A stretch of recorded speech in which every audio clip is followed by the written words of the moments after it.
안녕하세요, 여러분.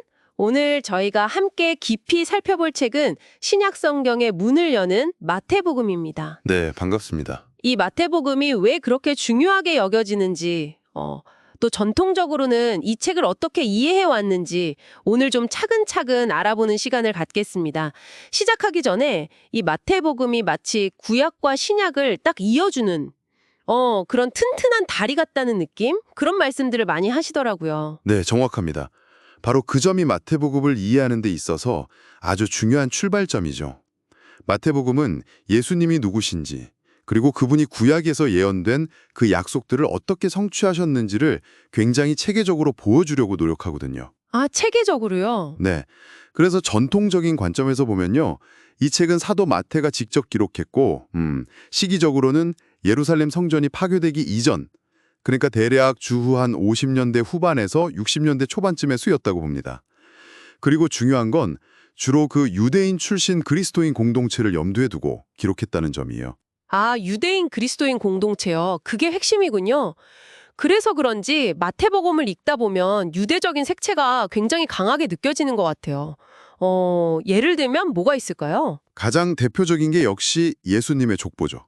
마태복음 1장을 딱 펴면 시작부터 족보가 나오잖아요. 네네, 그렇죠. 아브라함과 다윗의 자손 예수 그리스도의 계보라 이렇게 시작하죠. 맞습니다. 왜 하필 아브라함과 다윗일까요? 이 두 사람은 유대인들에게는 정말 중요한 인물이거든요. 아브라함은 믿음의 조상이자 약속의 시작이고, 다윗은 이스라엘의 가장 위대한 왕이자 메시아가 그의 가문에서 나올 거라는 약속을 받은 인물이죠. 그러니까 이 족보 자체가 예수님은 바로 아브라함과 다윗에게 주어진 그 약속의 성취자이시다라는 선언인 셈이에요. 유대인 독자들에게는 이 첫 구절부터가 굉장히 의미심장하게 다가왔을 겁니다. 아하, 그렇군요. 족보부터가 이미 메시지를 담고 있는 거네요. 또 유대적인 특징이라면 그 반복되는 구절 있잖아요. 이는 선지자로 하신 말씀을 이루려 하심이라 하는. 네, 맞아요. 소위 성취 인용이라고 부르는 구절들이죠. 마태복음에는 유독 이 표현이 자주 등장합니다. 예수님의 탄생, 사역, 심지어 고난과 죽음까지 구약의 특정 예언들이 성취된 사건임을 계속해서 확인시켜주는 거예요. 이게 유대인 독자들에게는 보라, 우리가 기다려온 메시아가 바로 이분이다. 구약 성경이 그 증거다. 라고 말하는 강력한 논증 방식이었던 거죠. 정말 그렇네요. 예수님의 모든 발걸음이 이미 예언되어 있었다는 걸 강조하는 거군요.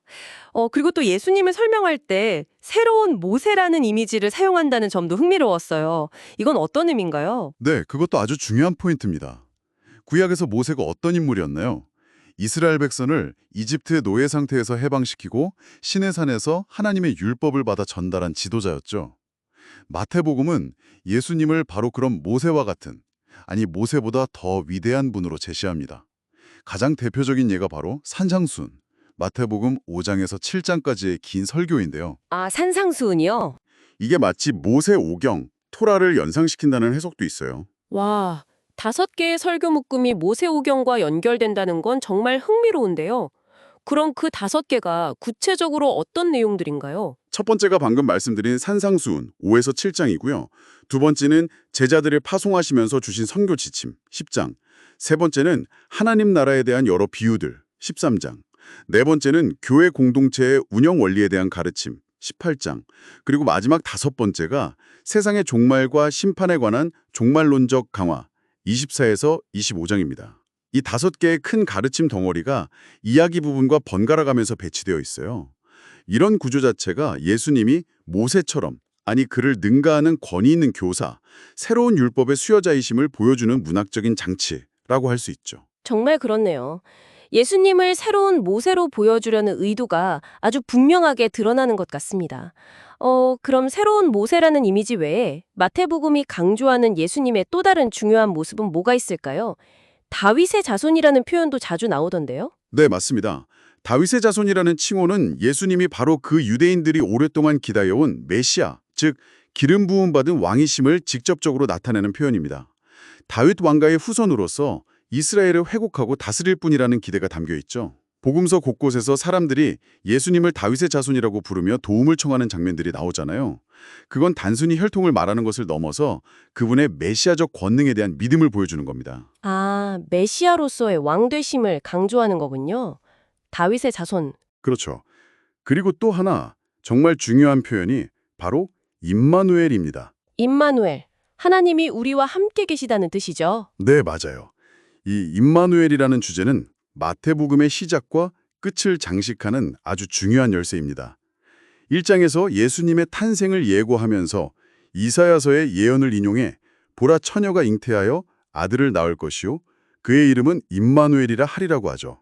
그리고 복음서의 가장 마지막 구절, 예수님이 승천하시기 전에 제자들에게 남기신 약속이 뭐죠? 볼지어다 내가 세상 끝날까지 너희와 항상 함께 있으리라. 28장 20입니다. 아, 시작과 끝이 함께하심에 대한 약속으로 이어지는 거네요. 바로 그거죠. 예수님은 단순히 위대한 왕, 메시아일 뿐만 아니라 우리와 함께 하시는 하나님이시라는 것. 그분의 신성과 우리와의 영원한 동행. 이것이 마태복음이 우리에게 전하는 예수님에 대한 핵심 증언 중 하나입니다. 왕이시면서도 우리 곁에 계시는 하나님. 참 놀라운 선언이죠. 정말 그렇네요. 왕이신 메시아, 그리고 우리와 함께 하시는 하나님, 예수님의 정체성에 대해 아주 분명하게 보여주는 것 같습니다. 자, 그러면 그 왕이신 예수님께서 주로 선포하신 메시지, 바로 하나님 나라에 대한 이야기로 넘어가 볼까요? 마태복음에서는 천국이라는 표현을 더 자주 쓰는 것 같던데요. 네, 맞아요. 다른 복음서에서는 주로 하나님 나라, 킹덤 오브 과드라고 표현하는데 마태는 유독 하늘나라 또는 천국, 킹덤 오브 헤븐이라는 표현을 즐겼습니다. 약 30번 이상 나올 거예요. 왜 그렇게 다른 표현을 썼을까요? 아하, 그렇군요. 그것도 유대적 배경과 관련이 있네요. 그럼 그 천국의 개념은 뭔가요? 우리가 흔히 생각하는 것처럼 그냥 죽어서 가는 어떤 장소만을 의미하는 건 아니라고 하던데요. 네, 그 점이 정말 중요합니다. 마태복음에서 말하는 천국은 단순히 미래의 어떤 장소나 사후세계를 뜻하는 것이 아닙니다. 물론 그것도 포함하지만 더 핵심적인 의미는 하나님의 통치, 즉 하나님의 다스림이 이루어지는 영역을 말해요. 하나님의 통치요? 네, 그 통치가 예수님의 오심과 함께 이미 이 땅에서 시작되었다는 겁니다. 예수님이 병자를 고치시고 귀신을 쫓아내시고 하나님 나라의 복음을 선포하시는 것 자체가 바로 하나님 나라가 임했다는 증거죠. 하지만 그 나라가 아직 완전히 이루어진 것은 아니에요. 여전히 세상에는 죄와 고통이 존재하죠. 그래서 우리는 예수님의 재림 때 이루어질 그 나라의 완성을 기다립니다. 이것이 바로 신학자들이 말하는 하나님 나라의 임의와 아직, 얼레디 번낫 예스의 긴장감입니다. 이미 시작되었지만 아직 완성되지 않았다. 좀 어려운 개념 같기도 한데요. 그렇죠. 그래서 예수님께서는 이 하나님 나라의 신비를 설명하시기 위해 여러 가지 비유를 사용하셨어요. 마태복음 13장에 보면 천국 비유가 많이 나오죠. 네, 씨 뿌리는 비유, 겨자씨 비유, 누룩 비유 여러 가지가 있죠. 네. 예를 들어 겨자씨 비유 13점 31, 32를 보면 천국은 처음에는 아주 작고 보잘것없는 겨자씨처럼 시작하지만 나중에는 자라서 큰 나무가 되어 새들이 깃들일 만큼 강력하게 확장될 것이라고 말씀하십니다. 또 숨겨진 보화나 값진 진주 비유 13점 44, 46은 천국의 가치가 너무나 귀해서 자신의 모든 것을 팔아서라도 사야 할 만큼 절대적이라는 것을 보여주죠. 이런 비유들을 통해 천국, 즉 하나님의 통치가 어떤 성격을 가지고 있고 우리가 그것을 어떻게 받아들여야 하는지를 가르쳐 주시는 겁니다. 지금 여기서 시작되고 자라나는 현실이라는 거죠. 아, 비유를 통해 보니까 조금 더 이해가 되는 것 같습니다. 단순히 미래를 갈 곳이 아니라 지금 여기서 경험하고 참여해야 하는 하나님의 다스림이라는 말씀이시군요. 그럼 다음으로 넘어가서 율법에 대한 예수님의 태도도 마태복음에서 아주 중요하게 다뤄지는 것 같아요. 내가 율법이나 선지자를 폐하러 온 줄로 생각하지 말라. 폐하러 온 것이 아니요 완전하게 하려 함이라. 5정 17절. 이 말씀이 참 인상 깊었거든요. 네, 아주 핵심적인 구절입니다. 예수님 당시에 어떤 사람들은 예수님이 기존의 율법을 무시하거나 폐지하려 한다고 오해했던 것 같아요. 하지만 예수님은 분명히 말씀하시죠. 폐하러 온 것이 아니라 완성하러 오셨다고요. 완성한다는 게 구체적으로 어떤 의미일까요? 그 의미가 가장 잘 드러나는 곳이 바로 산상수훈입니다. 특히 5장 후반부를 보면 예수님은 당시 유대인들이 익히 알고 있던 율법 조항들을 언급하시면서 그 의미를 더 깊은 차원으로 끌어올리십니다. 예를 들어 살인하지 말라는 계명에 대해 말씀하시면서 단순히 사람을 죽이는 행위뿐만 아니라 형제에게 노하고 욕하는 것, 즉 마음속의 분노까지도 살인과 같은 뿌리에서 나온 것이라고 지적하시죠. 아, 행위뿐만 아니라 마음의 동기까지 보시는 거네요. 그렇죠. 또 간음하지 말라는 계명에 대해서는 음욕을 품고 여자를 보는 것만으로도 이미 마음으로 간음한 것이라고 말씀하십니다. 겉으로 드러나는 행동 이전에 그 행동을 유발하는 내면의 상태, 마음의 중심을 보시는 거죠. 이것이 바로 율법의 완성입니다. 율법의 문자적인 조항을 지키는 것을 넘어서 그 율법이 본래 의도했던 정신, 즉 하나님을 사랑하고 이웃을 사랑하는 그 근본 정신을 온전히 이루는 것, 그것이 예수님이 가르치신 더 나은 의입니다. 겉모습만 번지르르 한 종교적 행위가 아니라 마음으로부터 우러나오는 진정한 순종을 요구하시는 거죠. 와, 정말 그러네요. 율법의 요구 수준을 훨씬 더 높이신 거군요. 단순히 행위 규범이 아니라 전인격적인 변화를 요구하시는 거네요. 맞습니다. 그래서 산상수훈의 가르침은 오늘날 우리에게도 여전히 큰 도전이 됩니다. 내 마음속의 분노, 음욕, 거짓됨을 돌아보게 만들죠. 네, 그렇습니다.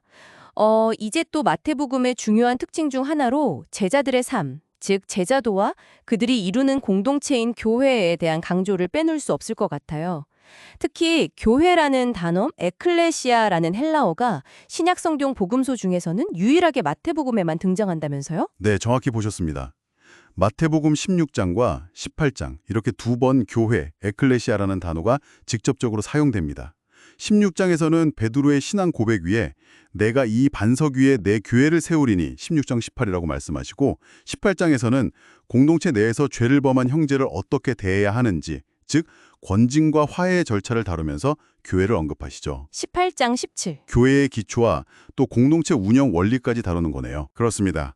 마태복음은 예수님을 따르는 개인의 제자도뿐만 아니라 그 제자들이 함께 모여 이루는 공동체, 즉 교회가 어떤 모습이어야 하는지에 대해서도 깊은 관심을 보여줍니다. 특히 마태복음 18장은 교회 생활 헌장이라고 불릴 만큼 용서, 겸손, 화해, 형제사랑 등 공동체 관계의 중요성을 강조하고 있습니다. 서로 용서하고 세워주는 공동체? 네. 그리고 제자들은 개인적으로나 공동체적으로 세상 속에서 특별한 역할을 감당해야 한다고 말씀하시죠. 바로 세상의 소금과 빛, 5.13-16이 되어야 한다는 겁니다. 아, 소금과 빛. 이것도 산상수훈에 나오는 말씀이죠? 맞습니다. 소금이 맛을 내고 부패를 방지하듯 빛이 어둠을 밝히듯 제자들은 세상 속에서 하나님의 선하심과 의로움을 드러내는 삶을 살아야 한다는 거죠. 세상과 구별되지만 세상을 외면하는 것이 아니라 세상 속으로 들어가 선한 영향력을 미치는 존재가 되어야 한다는 부르심입니다. 세상 속에서 구별된 삶으로 영향력을 미치는 존재. 쉽지 않은 부르심인데요. 그렇죠. 하지만 이 부르심은 특정 민족이나 집단에게만 국한된 것이 아닙니다.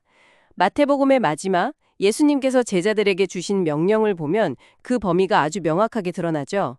바로 지상대명령, 그레이트 커미션입니다. 마태복음 28장 마지막 부분이요? 네. 그러므로 너희는 가서 모든 민족을 제자로 삼아 아버지와 아들과 성령의 이름으로 세례를 베풀고 내가 너희에게 분부한 모든 것을 가르쳐 지키게 하라. 28.19정 20. 여기서 핵심은 모든 민족, all nations입니다.